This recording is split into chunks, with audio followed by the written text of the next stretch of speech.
So what you doing there, Jason? Putting covering on the earth. What does the earth need covering for? So it can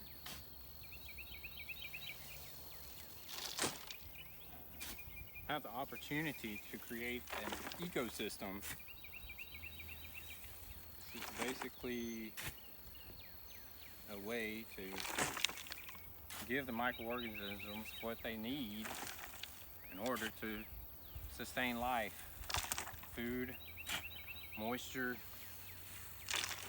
and this mulch will retain moisture, so it'll create an environment where life can flourish for the microorganisms.